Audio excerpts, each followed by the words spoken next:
اللهم صل وسلم وبارك على سيدنا محمد وعلى ال سيدنا محمد. ازيكم حبايبي، عاملين ايه؟ تعالوا شوفوا البانيه الطري الجميل دوت احنا عملناه ازاي.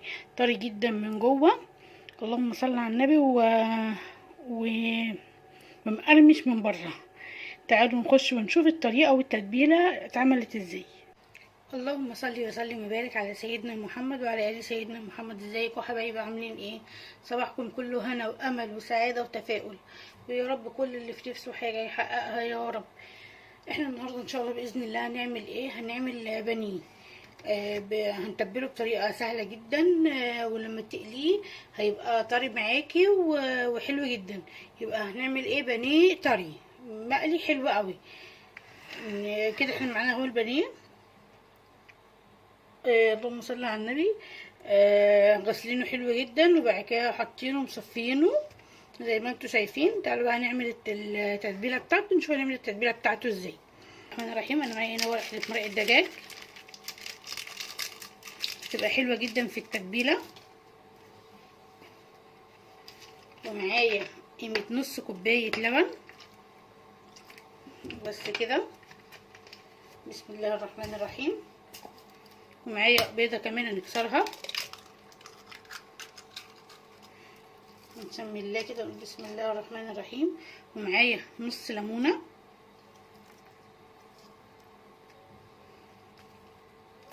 يبقى احنا حطينا ايه؟ واحده مرق الدجاج، بيضه، لبن، نص ليمونه، معلقه كده صغيره بصل بودر،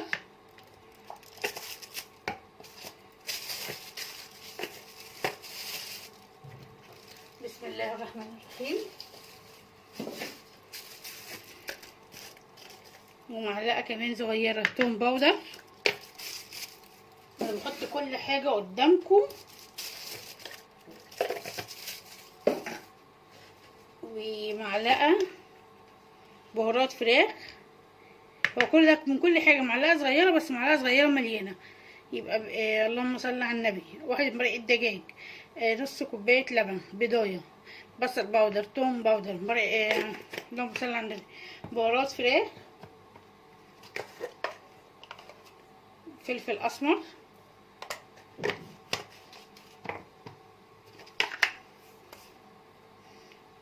حط برضه معلقه صغيره ملح. وخلي بالك انت حاطه، اللهم صل على النبي،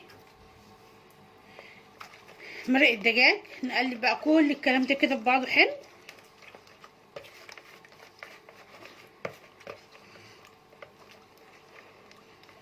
اصلا الريحه كده بصراحه جميله جدا، ريحه التوابل مع البصل، مع اللهم صل على النبي، مع اللبن والبيضه، الريحه جميله جدا جدا. كده خلاص قلبناهم كويس. انا بقى بحط معلقتين دقيق كبار مليانين، بسم الله الرحمن الرحيم. نقلب بقى كل الكلام ده كله.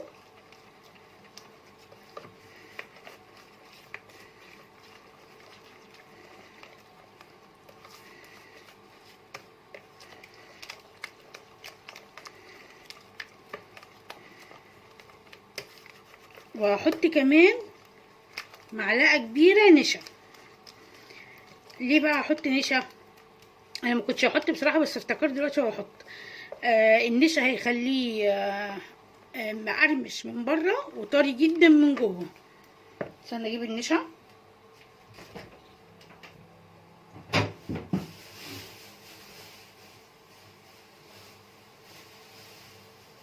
بسم الله الرحمن الرحيم. اهي معلقه كبيره نشا، سهله وبسيطه وما فيهاش جنس اي حاجه.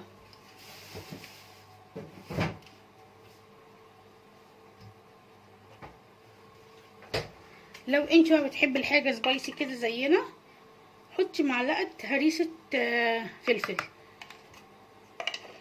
بتدي طعم حلو جدا جدا. بسم الله. بس كده.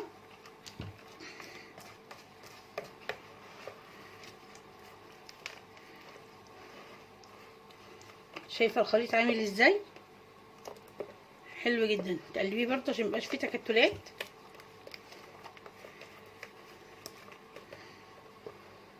شايفه الخليط عامل ازاي، والريحه والله جميله جدا جدا جدا. هنمسك بقى البانيه بعد ما تصفى خالص، هننزله في الخليط ده. نجيب بقى البانيه كده، بسم الله كده. اهم حاجه ما يكونش البانيه فيه ميه، انت مصفياه تماما تماما من الميه.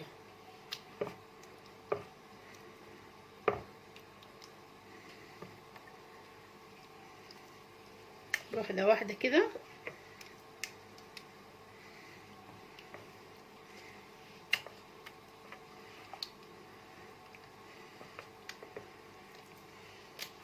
لغايه ما تخلصي كميه البانيه كلها.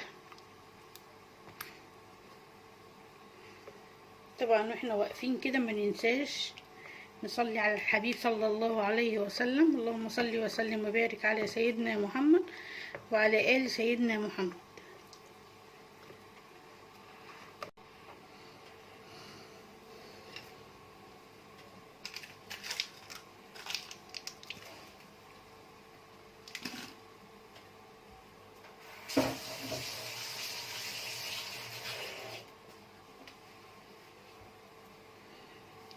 اهو كده بصوا يا حبايبي، احنا كده عملنا البانيه كله، حطيناه كله اهو، تبلناه. هنعمل ايه بقى؟ هنجيب الغطا بتاع العلبه ونغطي بيها ونسيبه في التلاجة قيمة ساعة كده، يشرب من الخليط، او ساعة او ساعتين يشرب من الخليط، وبعد كده نقليه. وهوريكم ازاي مقرمش من بره وطري وحلو جدا من جوه.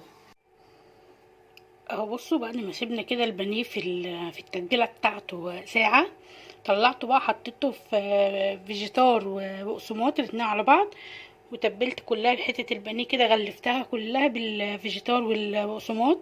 هسيبه بقى في التلاجة نص ساعه بس يتماسك مع بعضه، او لو انتي مستعجله حطي في الفريزر ربع ساعه بس، علشان لما تيجي تقليه في الزيت الطبقه ديت ما تفكش منك.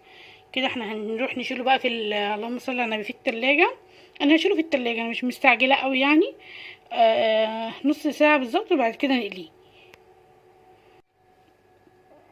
بصوا حبايبي، ادي كده اهو البانيه بعد ما قليناه. بصوا لونه حلو ازاي، اللهم صل على النبي. والله ومن جوه طري جدا، ومن بره مقرمش زي ما قلت لكم. وبصوا الكفر عليه عامل ازاي، ما اتشالش خالص. ده بسبب ايه؟ ان احنا حطيناه في التلاجة نص ساعه، او تحطيه في الفريزر ربع ساعه على الاقل. وبصوا اللون عامل ازاي برضو من معلقه النشا اللي احنا حطيناها في الخلطه، مخليه اللون بتاعه حلو جدا. والبانيه والله جميل جدا، والتتبيله الطعم بتاعه حلو قوي. يا رب النهارده تكون وصفتي عجبتكم، والسلام عليكم ورحمه الله وبركاته.